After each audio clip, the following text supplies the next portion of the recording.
Likutei Sichos, Chelik Chaf, Volume 20, the third Sicha for Parshas Chayei. This Sicha will explain the greatness of the tefillah, the prayer of Eliezer, the servant of Avrohom, which is discussed at length in our Parsha, and also will come to appreciate the power of prayer and how, so to speak, one can boost that power. As a quick introduction, just to familiarize ourselves with some of the concepts or anecdotes that are mentioned in the Sicha to help us flow through the Sicha. So we have in our week's Parsha, this week's Parsha that is, in our Parsha, we have the story with Eliezer. In short, Eliezer was sent by Avrohom Avinu to find a wife for his son Yitzchak. And then when he comes there, to the outskirts of the city, he comes to the well, and he makes a prayer, and he says to Hashem, please, if the right person should come, and he gave the signs that he's looking for, and it says, and here is the crucial verse for our Sicha, Vayihi hu terem kila ledaber. Before he even completed speaking, before he even finished his prayer, and behold, Rivka was coming out, and he noticed the water rise up to her, and so on. Then we have the story with Moshe Rabbeinu. Fast forward many years, there was an uprising. If you recall, his cousin Korach complained and tried to make a coup against Moshe Rabbeinu, complaining that Moshe was not really a genuine prophet. And then Moshe, when he came there, and there was a final showdown, and Moshe Rabbeinu prayed to Hashem, and he said that if indeed Hashem will create, so to speak, make a new supernatural thing, and the ground will open up, in other words, something extraordinary will happen, and this will prove to all that I indeed am the messenger of Hashem, that you indeed sent me to be the prophet to all the people. And as soon as he completed his prayer, notice, as soon as he finished his prayer, the ground opened up. And Korach and his entire family got swallowed into the ground. Fast forward another many years, and you have the story with Shlomo HaMelech. Shlomo HaMelech builds the first Beis HaMikdash. And they're all waiting and waiting in great anticipation, but the Shekhinah didn't show itself. And Shlomo HaMelech made a prayer. And in this prayer, he asked for Hashem to reveal himself, to bring the Shekhinah down in a vivid and actual, obvious manner. As he finished praying, I should say after he finished praying, suddenly the fire came down from the heavens and it consumed all the karbanos that were there, and with this everybody knew that indeed the Shekhinah is there. Another few things to familiarize ourselves with. We know that in the Beis HaMikdash there was overt nisim, meaning one was actually able to see, to feel the miracles that took place there. For example, if you look in the 5th chapter of Pirkei Avos, it describes over there the 10 miracles that happened to our ancestors in the Beis HaMikdash, in and around the Beis HaMikdash. So every time they came for the pilgrimage, they came to be seen, but they also came to see. And there they absorbed godliness. It was so obvious, it was so clear that Hashem is present and prevalent in everything. Also, Makom ha'arayin einay min hamidah. In the Kodesh HaKadoshim, the Holy of Holies, stood the Arayin, the Ark. The Ark had a very finite dimension. The Torah prescribes exactly how big it should be. And it had to conform to that in order to be the Ark. But yet, when they placed it in the Kodesh HaKadoshim, in the Holy of Holies, if they were to measure from one wall to the Ark, and then from the Ark to the other wall, it seemed as if it was not there. So it was the impossible of the impossibilities. Meaning it was there, but it wasn't there. And that was a great sign of godliness, where it's there, but you don't really see it. It's there and it's not there. Another thing about the Beis HaMikdash that you should be familiar with, once the Beis HaMikdash was built in Yerushalayim, on Har HaMoriah, on Temple Mount, the Kedusha, the holiness remains forever. Even now when the Beis HaMikdash unfortunately is not standing in its full glory, yet that site is holy. That site is permeated with Kedusha. Kedusha eino zazim imkoima. Kedusha does not move from its place, quote unquote. One more thing. What did Matan Torah, what did the giving of the Torah on Mount Sinai affect? We know that even prior to Matan Torah, going back all the way to Avram Avinu and Sarai Menu, it says our matriarchs and patriarchs observed the entire Torah, even before it was given. So what changed? They were privy to all the mitzvahs. What exactly transpired? What exactly changed at Matan Torah? Well, the Chazal tell us in the Medrash that prior to Matan Torah, there was a divide. There was, quote, a decree which separated Elyonim and Tachtonim, the upper realm and the lower realm, meaning the spiritual and the material. They could not mix, they could not blend. You cannot fuse them together. Post Matan Torah, Hashem came down on Mount Sinai and took away that gzeda, took away that decree, removed that divide, and now the Kedusha can permeate even the lowest parts of the world. In fact, that's what the objective is, that the highest level of Kedusha, the highest level of holiness, comes all the way down and permeates the very lowest levels in the world. Let's get into the Sicha. So on the pasuk where it says, "Vayihu terem kilam davar," even before he completed saying his prayer, and behold, Rivka came out. It says in the Medrash quotes the saying of Rabbi Shimon bar Yochai, quote, "There are three who were answered immediately. They were answered as soon as they spoke."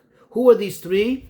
Eliezer, the servant of Avram, as we just quoted the verse. Moshe Rabbeinu, as I mentioned in the introduction, with the story of Korach, where it says in the verse, "Vayehi kechaloisei ledaber." It was as soon as he completed speaking, as soon as he ended his prayer, and the ground opened up. And then by Shlomo HaMelech, by the inauguration and dedication of the Beis HaMikdash, it says, "O kechlois Shlomo lehispalo." And when Shlomo completed praying, and suddenly the fire came down. Now it would seem that these three are unique. What makes them unique? Because, in other words, what connects these three? Because all three of them were answered for their prayers, meaning they were answered immediately after prayers. But that tells us that there must be some unique connection between these three people. In other words, there's something that unites them. They're not the only three people that their prayers were answered. So this is telling us something, that Eliezer, Moshe, and Shlomo have some unique quality that unites them.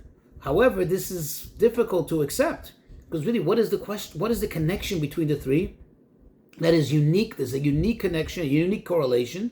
And another thing, if you really examine, if you really look closely, it seems obvious that from the three, Eliezer is the greater one.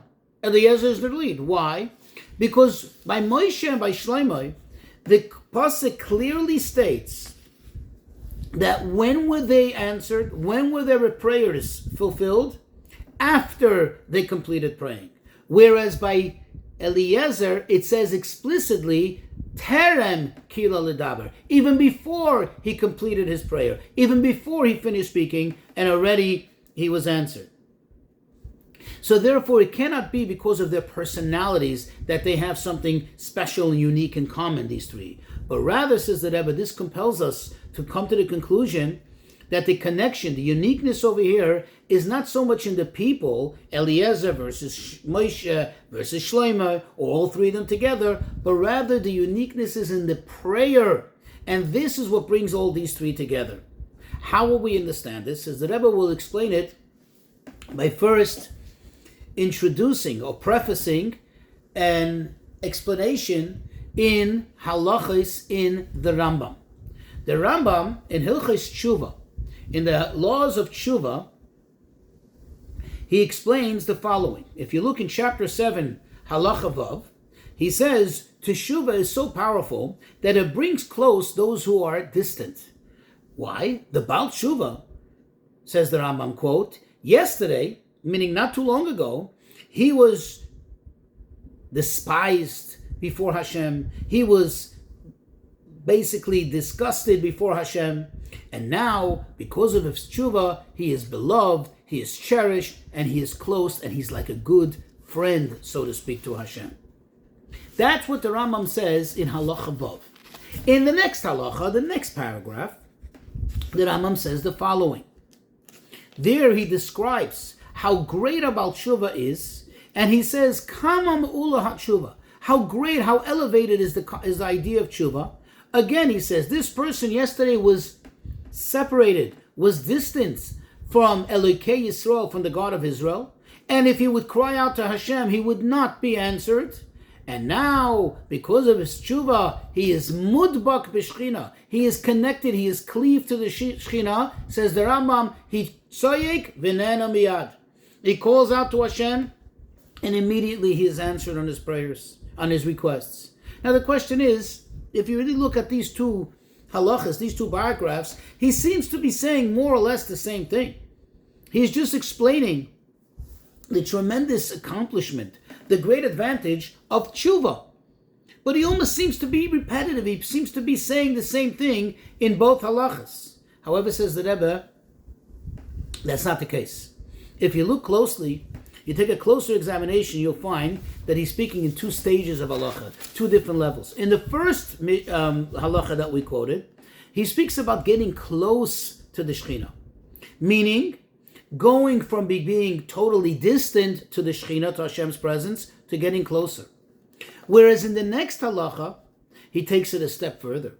When one does tshuva at a much elevated level, one actually becomes davuk, mudbak.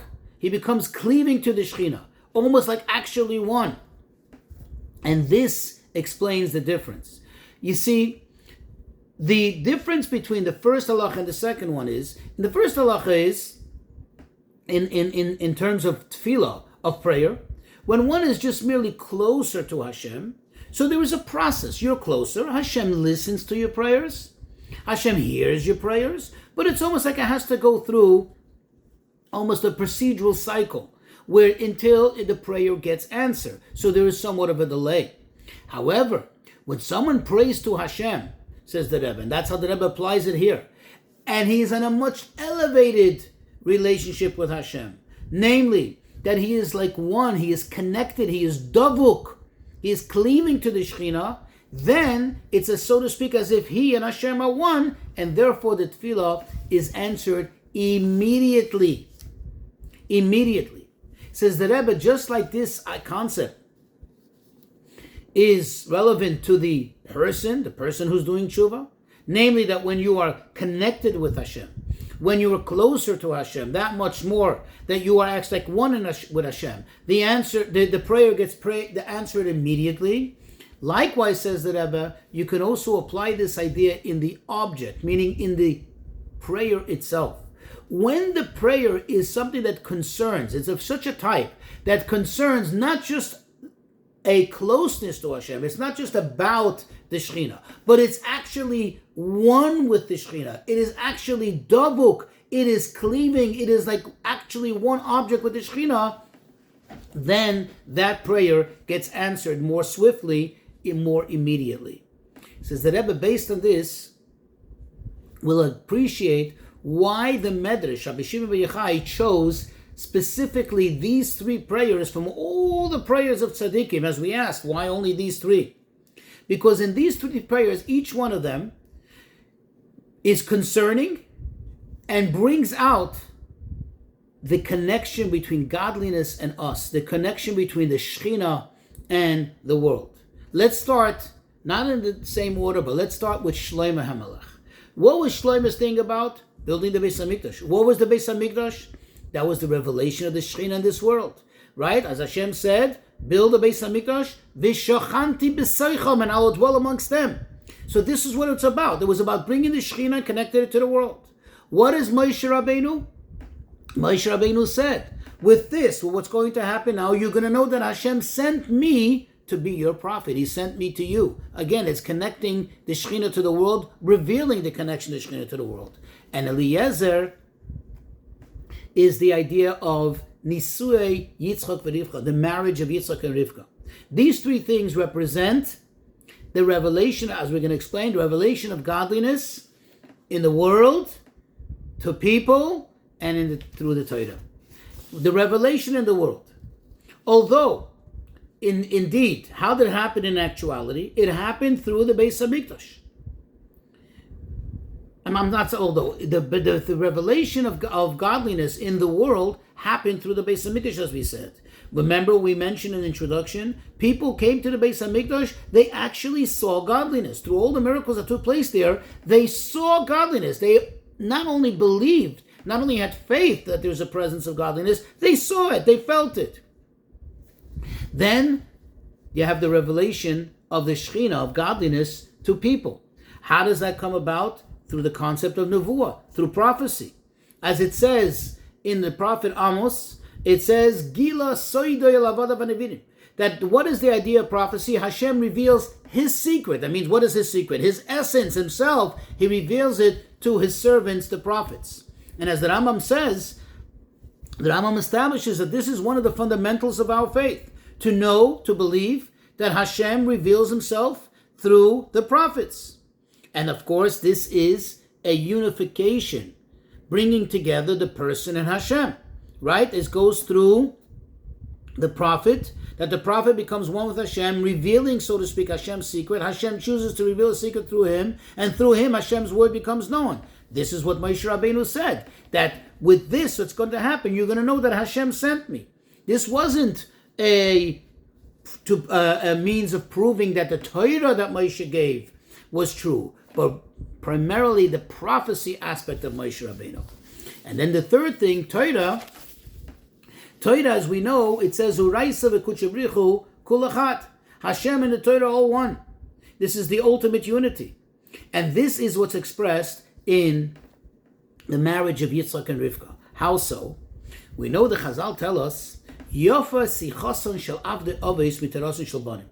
That the Torah actually cherishes the small talk, so to speak, of the servants of the avos even more than the Torah of the children. Where do we see it? Because in the story of Eliezer, the Torah actually repeats the narrative again in detail. Doesn't just sum it up; it repeats it in absolute detail.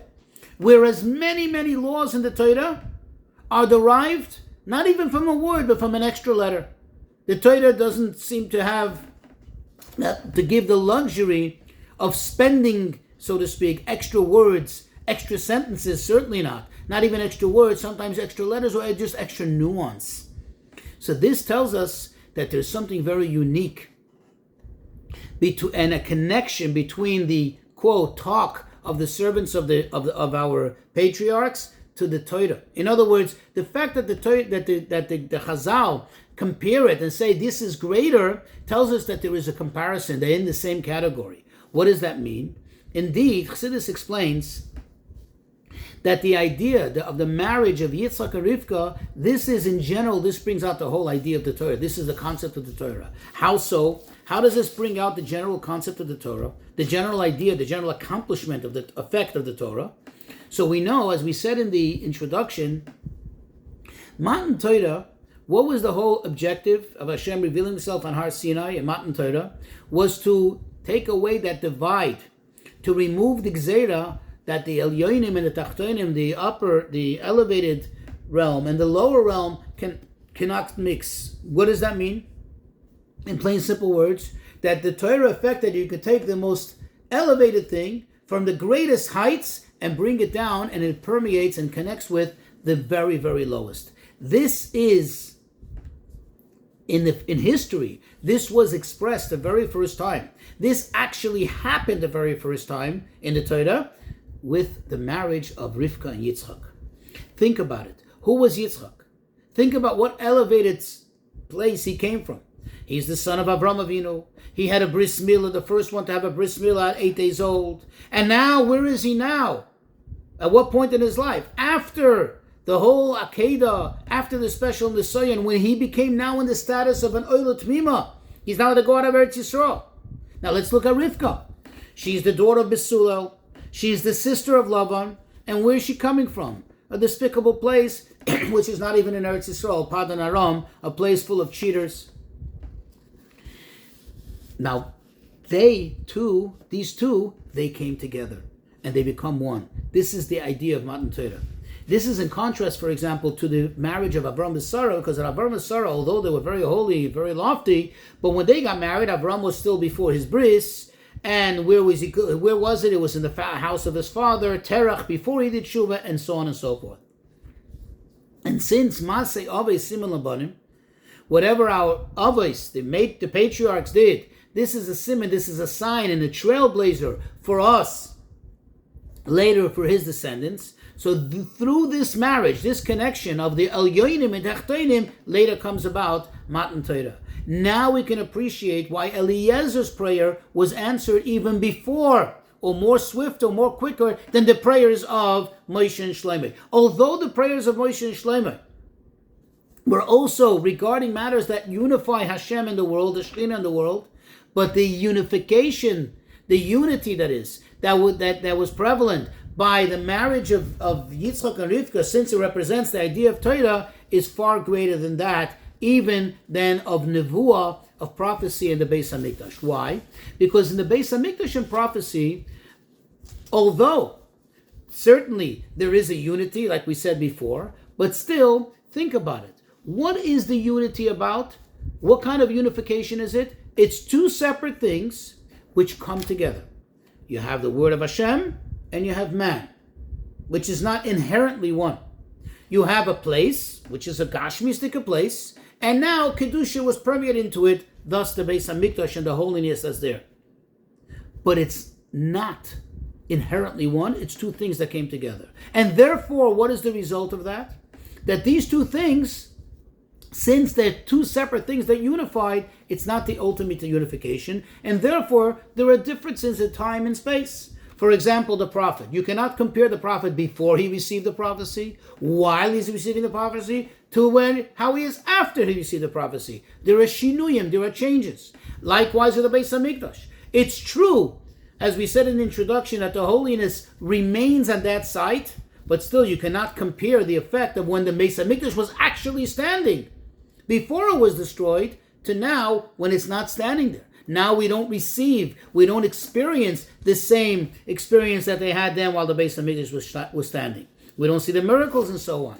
So the bottom line, since the unity with the Shekhinah and the object with which it's unifying itself are two separate things, therefore the unity was not a totality. It was not in its fullest. But the unity that comes through Torah, since Torah to begin with is one thing with Hashem, therefore it's the ultimate unity that remains forever and ever and ever.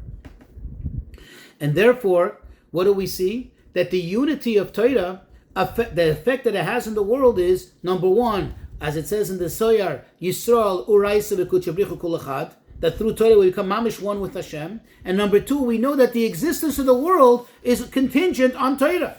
So it actually, it's the ultimate unity. Without it, there's no world. Without it, Hashem and the Shekhinah and the energy of God does not come into the world. And now we can appreciate why Eliezer's prayer was answered more in a much swifter manner than even the prayers of Moshe and Shlomo. You see, when the response to the prayer comes after the completion of the prayer, that's an indicator that the one who's praying, the person, and the thing that he's praying about, and whom he's praying to, Hashem, are two separate things. The person or the thing you're praying about and Hashem are two separate things. You combine it together. But when the answer comes, quote, before you end the prayer, that means that you completed the prayer. That means that the person and Hashem, or the thing you're praying about, as we explained in the Sicha, and Hashem are really all one thing. Another thing to add to this, in Chassidus it's explained on this pasuk that we were discussing, by He Terem Kil Daber, that before he even finished saying his prayer, that he was answered, that in the Hashra Selakus, meaning in the emanation of godly energy, there are two modes. And we say this pasuk every day in the morning. We say Hasholeachim Rosei Oretz, that Hashem sends His word to the earth, meaning He sends His energy, He sends His blessings to the word. But notice the word sends. What does sends mean? It's like when you send something, you send a parcel, you send mail, and it has to go through a process, and it has to travel, so to speak. What does this mean in Hasidic terms? That it has to go through the process of Seder Hishtalshelus. And therefore there's some duration of time. It takes time to go from one level to another level to another until it manifests itself into the blessing, the desired blessing that the person prayed for. Then there is the second half of the verse, Ad Meheira Yoretz Tevarei, that His word runs swiftly. What does that mean? It skips over Seder Hishtalshelus. Why is this so? Says the Rebbe, the difference is where it's coming from. When you have Asheleach Imra Seyaretz, true, it's coming from a great high source in godliness, but it's coming from such a point in Elkus that has a shaykhis, that has some connection to Ishtalshalos, and therefore has to go through the process, the order of Ishtalshalos, of the proper evolution of the different levels.